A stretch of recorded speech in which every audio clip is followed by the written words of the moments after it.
നമ്മുടെ വിശ്വാസം നമ്മളെ എപ്പോഴും രക്ഷിക്കൂലേ? അങ്ങനെ ഒരു അനുഭവം പറയാം. കണ്ണൂരിൽ നിന്ന് വന്ന അനുഭവമാണ്. ഞാൻ എന്നും ത്രിമധുരത്തിൽ വരുന്ന അനുഭവങ്ങൾ കേൾക്കാറുണ്ട് കേട്ടോ. ഇപ്പോൾ എനിക്കുണ്ടായിട്ടുള്ള ഒരു അനുഭവം പറയട്ടെ. എനിക്ക് ചെറിയ പനിയും ജലദോഷവും ഉണ്ടായിരുന്നു. ഇന്ന് ഉച്ചയ്ക്ക് മുതൽ വയറിൽ വല്ലാത്ത സ്തംഭനം, വേദന. ഗ്യാസ് കുടുങ്ങിയതാണെന്ന് തോന്നുന്നു. ഗ്യാസിൻ്റെ ടാബ്ലറ്റ് കഴിച്ചു, വേദന കുറയുന്നില്ല. സന്ധ്യയ്ക്ക് വിളക്ക് വെച്ച് നാമം ചൊല്ലി വേദന കുറയാൻ പ്രാർത്ഥിച്ചു. എന്നിട്ട് ഒരു കുറവുമില്ല. കസേരയിൽ ഒരു വിധത്തിലിരുന്ന് ഫോണിൽ അങ്ങനെ യൂട്യൂബ് നോക്കിയപ്പോൾ ത്രിമധുരത്തിൻ്റെ വീഡിയോ കേട്ടു. അത് കേട്ടുകൊണ്ട് അങ്ങനെ ഇരുന്ന് അത് കഴിഞ്ഞ് കുറച്ച് കഴിഞ്ഞപ്പോൾ എൻ്റെ വേദന മാറിട്ടോ. അത് കണ്ടുകൊണ്ടിരിക്കുമ്പോൾ ഞാൻ എൻ്റെ വേദനയും മാറാൻ പ്രാർത്ഥിച്ചു.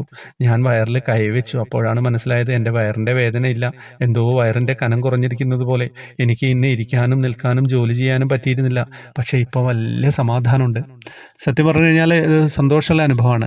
ത്രിമധുരത്തിൻ്റെ അനുഭവങ്ങളായാലും മറ്റ് ഭഗവാന്റെ എന്ത് കാര്യങ്ങൾ കേൾക്കുമ്പോൾ നമ്മളറിയാതെ അതിൽ ലയിച്ചിരുന്ന് കേൾക്കുക.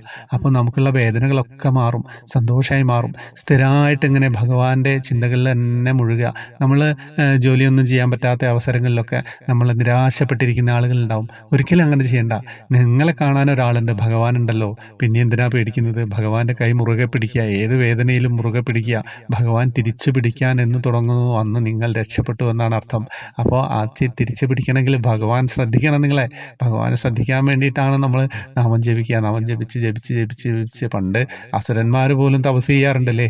തപസ് ചെയ്ത് കഴിഞ്ഞാൽ കുറേ കഴിയുമ്പോൾ ഭഗവാന് രക്ഷയില്ലാതെ വന്നിട്ട് വരം കൊടുക്കും. അപ്പോൾ ഈ നമ്മളെ അസുരന്മാരാണ് എന്നല്ല പറഞ്ഞത് കേട്ടോ.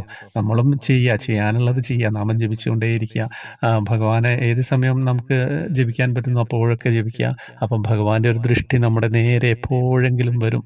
അതിനായിട്ട് ആ ദിവസത്തിനായിട്ട് കാത്തിരിക്കാം അല്ലേ.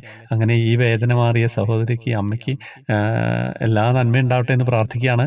ത്രിമധുരത്തിലേക്ക് എല്ലാവർക്കും വരാം. വാട്സപ്പ് ഗ്രൂപ്പിൽ ജോയിൻ ബട്ടണിലൂടെ വരാം. 7 പേർക്ക് കൃഷ്ണവിഗ്രഹം സമ്മാനമുണ്ട്. ഹരേ കൃഷ്ണ.